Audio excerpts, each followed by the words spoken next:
Hello guys and welcome back to another Pepcoding video. और आज की इस वीडियो में हम मल्टी चेन के बारे में डिस्कस करेंगे। मल्टी चेन क्या होता है? मल्टी चेन एक ओपन सोर्स प्लेटफॉर्म है जो कि प्राइवेट ब्लॉकचेन डेवलप करने के लिए हम यूज़ करते हैं। तो इसके कुछ फीचर्स देख लेते हैं। तो जो मल्टी चेन सॉफ्टवेयर है ये ओपन सोर्स है और लिनक्स, मैक और हमारे विंडोज़ के साथ कंपैटिबल है। तो हम किसी भी ऑपरेटिंग सिस्टम में इसको यूज़ कर सकते हैं। ये एक कमांड लाइन बेस्ड यूटिलिटी है। तो इसका मतलब इसमें कोई जीयूआई नहीं है और हमको ये टर्मिनल से रन करना पड़ता है। क्योंकि ये कमांड बेस्ड यूटिलिटी है तो ये काफ़ी लाइट वेट है। इसके लिए बहुत ज़्यादा रिसोर्सेज नहीं चाहिए और ये आराम से आप किसी भी कंप्यूटर में डिप्लॉय कर सकते हैं। जो ब्लॉक मल्टी चेन है वो हमारे बिटकॉइन का एक फोर्क है। तो ये बेसिकली जो बिटकॉइन सॉफ्टवेयर है उसी से उठाया गया है और उसको यूज़ करके एक प्राइवेट ब्लॉकचेन इंप्लीमेंट करने की कोशिश की गई है। इसके अंदर हमारे पास प्रूफ ऑफ वर्क और कंसेंसस एल्गोरिदम नहीं होता है। मतलब we can implement it, it is optional. By default ये दोनों ऑफ होते हैं ना, क्योंकि एक प्राइवेट ब्लॉकचेन में हमको कोई इंसेंटिव देने की ज़रूरत नहीं है। पब्लिक ब्लॉकचेन में तो हम माइनिंग के थ्रू एक इंसेंटिव देते हैं जो कि रिवॉर्ड होता है क्रिप्टो करेंसी का। बट क्योंकि ये एक प्राइवेट ब्लॉकचेन है, यहाँ पे इंसेंटिव ही यही है कि आपकी किसी इंटरनल कंपनी का एक ब्लॉकचेन है तो इसको मेंटेन करना है। तो इसमें कोई इंसेंटिव नहीं होता है, इसलिए कोई प्रूफ ऑफ वर्क और कंसेंसस की हमको ज़रूरत है नहीं। हम इम्प्लीमेंट कर सकते हैं, बाय डिफ़ॉल्ट इट्स ऑफ। और क्योंकि ये ब्लॉक बिटकॉइन का फोर्क है तो इसमें स्मार्ट कॉन्ट्रैक्ट्स की भी कोई हमारे पास सपोर्ट नहीं है।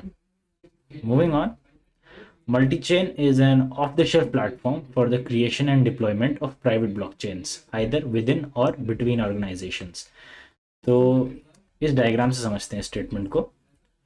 तो जो हमारी ब्लॉकचेन है ये एक प्राइवेट ब्लॉकचेन है जो कि हम एक ही कंपनी के अंदर या मल्टीपल कंपनीज के अंदर यूज़ कर सकते हैं। तो इस ब्लॉकचेन से हम मल्टीपल कंपनीज के बीच या मल्टीपल ऑर्गेनाइजेशंस के बीच डेटा हम स्टोर करके ट्रांसफ़र कर सकते हैं। तो जैसे कंपनी ए है, ये माई एसक्यूएल यूज़ कर रही है, company B MongoDB use कर रही है, कंपनी सी कोई और डेटाबेस यूज़ कर रही है, कंपनी डी कोई और डेटाबेस यूज़ कर रही है। तो इन सब से हम अपनी ब्लॉकचेन से डेटा इन कंपनीज़ के अलग अलग डेटाबेसेस में फीड कर सकते हैं। वो इंटरनली जैसे काम करना चाहते हैं वो कर सकते हैं और फिर वापस वो ब्लॉकचेन डेटा फीड करके आपस में शेयर कर सकते हैं। बिकॉज ब्लॉकचेन में हम डेटा एक बार ऐड हो गया तो चेंज तो कर नहीं सकते। तो इसलिए ये काफ़ी बढ़िया रहती है, ऑर्गेनाइजेशंस के बीच डेटा हम शेयर कर सकते हैं। Moving on to next slide. जो बिटकॉइन हमने पहले भी डिस्कस किया कि it's derive from the bitcoin core software, तो ये बिटकॉइन इकोसिस्टम के साथ कंपैटिबल भी है। और इसके अंदर कोई खुद की अपने आप से कोई क्रिप्टो करेंसी या एसेट्स नहीं होते हैं। हम अपने आप से ऐड कर सकते हैं, हम बाद में क्रिएट कर सकते हैं, लेकिन नेटिवली इसके अंदर पहले से ही कोई एसेट नहीं होता है। और इसमें एसेट क्रिएशन में कोई रिस्ट्रिक्शंस नहीं है, नो रिस्ट्रिक्शंस। तो हम एक बार में मिलियंस ऑफ एसेट्स भी जनरेट कर सकते हैं। और जैसे बिटकॉइन में तो 21 मिलियन बिटकॉइंस की लिमिट है कि दुनिया में हमेशा 21 मिलियन से ज़्यादा बिटकॉइंस नहीं होंगे।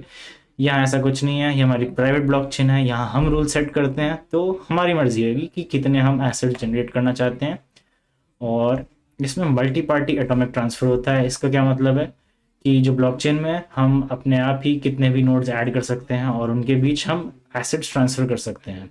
ये तो मल्टी पार्टी हो गया। एटॉमिक ट्रांसफ़र का मतलब ये है जैसे हमारा कोई एसेट है, जैसे हमने एक बार में 1000 एसेट्स या 1000 कॉइन्स बोल लेते हैं जनरेट किए, तो हम आपस में 0.01 कॉइन्स भी ट्रांसफ़र कर सकते हैं। तो ये एटॉमिक ट्रांसफ़र हो गया कि हमको एक पूरा यूनिट ट्रांसफ़र करने की ज़रूरत नहीं, हम उसका एक पार्ट भी ट्रांसफ़र कर सकते हैं।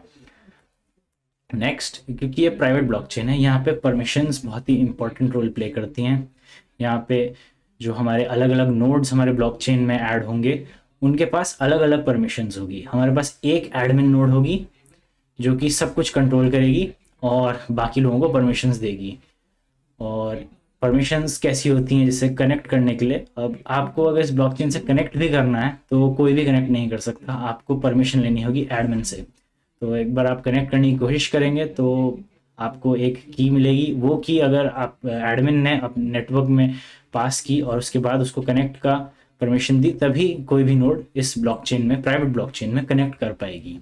और फिर उसके बाद कनेक्ट करने के बाद वो सेंड या रिसीव या एसेट्स को क्रिएट कर सकती है, एसेट्स या स्ट्रीम्स को।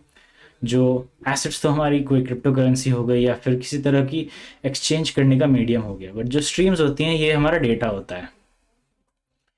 ब्लॉकचेन में हम डेटा स्टोर कर सकते हैं। हमने पहले भी डिस्कस किया था कि blockchain is nothing but a collection of records. तो इस रिकॉर्ड्स में जो डेटा जाएगा वो स्ट्रीम्स के थ्रू जाता है मल्टी चेन में।